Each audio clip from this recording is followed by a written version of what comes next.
Etika memainkan peranan penting dalam kehidupan organisasi, baik publik maupun swasta. Etika organisasi biasanya tumbuh dan berkembang sejalan dengan perkembangan organisasi.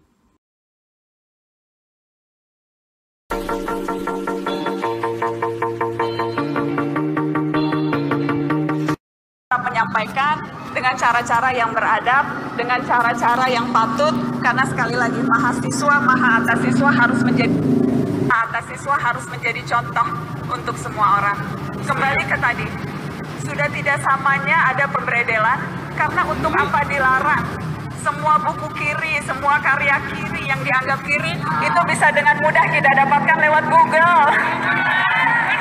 Untuk apa melarang sesuatu yang sudah dengan sangat mudah kita bisa dapatkan kapanpun, dimanapun, dengan cara apapun. Pemikiran dilawan dengan pemikiran. Ketika satu pemikiran dilarang, itu hanya menunjukkan ketidaktahuan dan ketakutan terhadap sesuatu yang bahkan tidak jelas. Tidak jelas.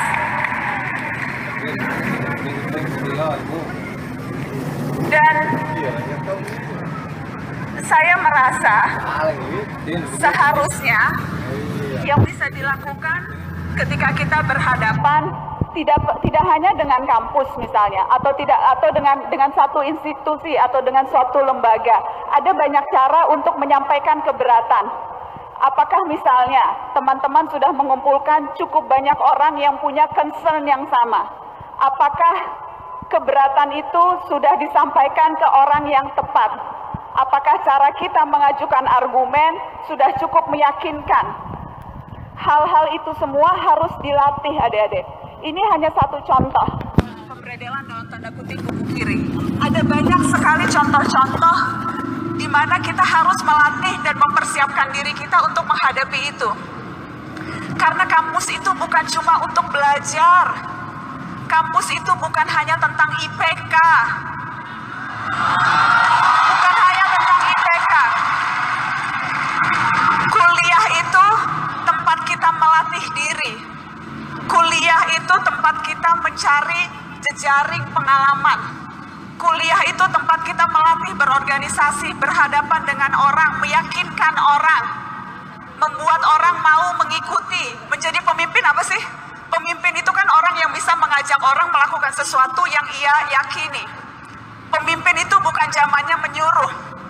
Pemimpin itu menginspirasi, bisa menggerakkan, bisa menumbuhkan harapan, bisa membangun perasaan kesamaan, bisa membangun solidaritas. Itu pemimpin. Dan cara kita menjadi pemimpin dengan cara menjadi mahasiswa yang sesungguhnya di kampus. Saya tidak bilang IPK tidak penting ya. IPK saya lumayan bagus. Juara 2 mahasiswa berprestasi di UI. Wow. Boleh dong nyombong dikit. Lumayan IPK saya di atas 3. Yang mau saya katakan adik-adik, dan saya ingat ini waktu itu disampaikan oleh salah satu narasumber saya.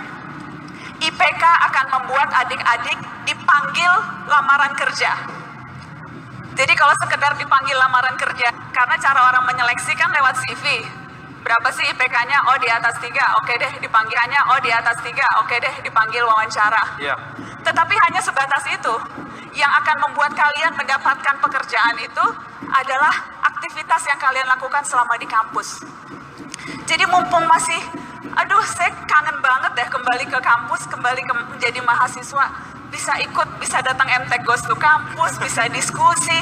Kalau ada temennya yang diskorsing bisa bicara. Kalau ada buku yang dibredel bisa protes. Ada banyak sekali sarana untuk kita belajar menjadi pemimpin lewat berbagai aktivitas yang ada. Jadi itu. Sebatas aktivitas itu positif seperti yang mana Naya? Apapun nongkrong, ya pastinya harus positif. Mana ada yang nggak mungkin Najwa suruh yang negatif. Tetapi maksud saya kesempatan, karena apalagi di Telkom University ini kan saya yakin seluruh Indonesia ada di sini nih. Dari Sabang sampai Merauke pasti dari daerah mana-mana ada di sini. Kemampuan untuk belajar perbedaan, kemampuan untuk kenal kawan dari Flores, dari Sumatera Utara, dari Papua, dari Brebes, dari mana-mana. Kemampuan untuk tahu kekayaan Indonesia, kemampuan untuk tahu perbedaan itu rahmatnya akan menguatkan dan bukan ancaman. Kesempatan untuk belajar di sekolah yang seluruhnya beraneka ragam, seluruh pulau mungkin ada di sini. Kesempatan untuk mengasah rasa toleran. Itu kesempatan yang luar biasa yang menurut saya bisa didapatkan di kampus ini. Jadi itu sesuatu yang tidak boleh disia-siakan. Baik, itu mungkin sekaligus bisa menjawab, karena dia tadi pesimis, dia sudah berusaha belajar, intinya isilah mumpung masih mahasiswa gitu Mbak ya, dengan kegiatan-kegiatan positif. Jangan takut adek, jangan takut. Kalau sudah takut duluan, kita sudah kalah setengah perjuangan. Dan justru ya, dengan mengakui ketidaktahuan, itu satu langkah yang luar biasa. Orang yang biasanya sudah merasa tahu, tidak akan melakukan hal untuk membuat dia menjadi lebih tahu. Lawannya kan sok tahu ya. Jadi daripada sok tahu, lebih baik memang mengaku tidak tahu dan berusaha mencari tahu. Jadi that's one step. Jangan takut dan mulai dari hal-hal kecil. Jangan pernah takut untuk mencoba hal-hal baru karena mumpung masih muda, mumpung masih mahasiswa, nggak apa-apa gagal. Kalau jatuh terantuk, di situ kau akan terbentuk. Jadi tidak apa-apa, harus dicoba. Saya jadi ingat dulu Mbak Najwa, ini mungkin sedikit curcol ya. Saya itu produknya MTech Goes to Kampus, dulu namanya masih SCTB Goes to Kampus. Saya juara 2, saya bukan pemenang, tapi namanya rezeki nggak kemana. Ketika kamu gagal, siapa tahu itu ada rencana Tuhan lain untuk kita. Benar ya Mbak Najwa ya? Betul sekali, betul sekali. Oke, nah Mbak Najwa tadi ada pertanyaan, katanya kenapa sih Mbak Najwa itu bisa merangkai nilai-nilai etika organisasi dituangkan dalam aturan atau ketentuan hukum, baik tertulis maupun tidak tertulis. Organisasi adalah sebagai tempat atau wadah untuk orang berkumpul dan bekerja sama secara rasional dan sistematis, terencana, terpimpin, dan terkendali dalam memanfaatkan sumber daya, baik uang, metode, material, dan lingkungan, agar dapat digunakan secara efisien dan efektif untuk mencapai tujuan organisasi.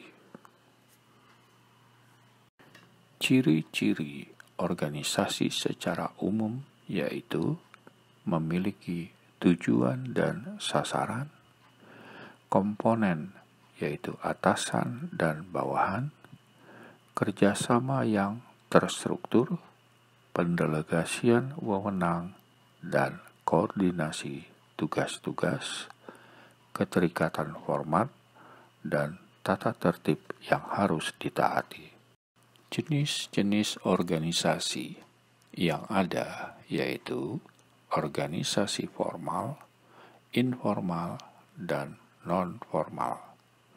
Contohnya adalah organisasi politik, organisasi sosial, organisasi pendidikan, dan organisasi bisnis.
Ruang lingkup organisasi tergantung dari tujuan organisasi yang bersangkutan dan kegiatan-kegiatan apa yang harus dilakukan dalam usaha mencapai tujuan tersebut.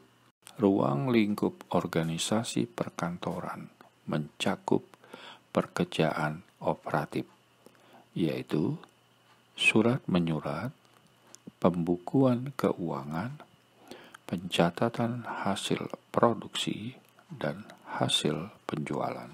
Menyediakan informasi bagi pimpinan organisasi sebagai bahan untuk pengambilan keputusan dan perumusan kebijaksanaan organisasi. Membantu kelancaran dalam pengembangan organisasi sesuai dengan perubahan yang diperlukan sejalan dengan kemampuan ilmu pengetahuan dan teknologi.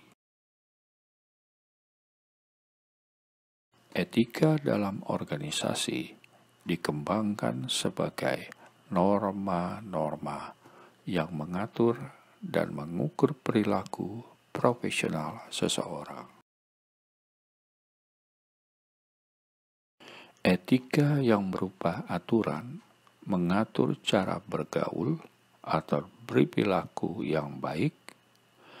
Aturan ini mengatur bagaimana seseorang harus bersikap atau berperilaku ketika berinteraksi dengan orang lain di dalam suatu organisasi dan dengan masyarakat di lingkungan organisasi tersebut.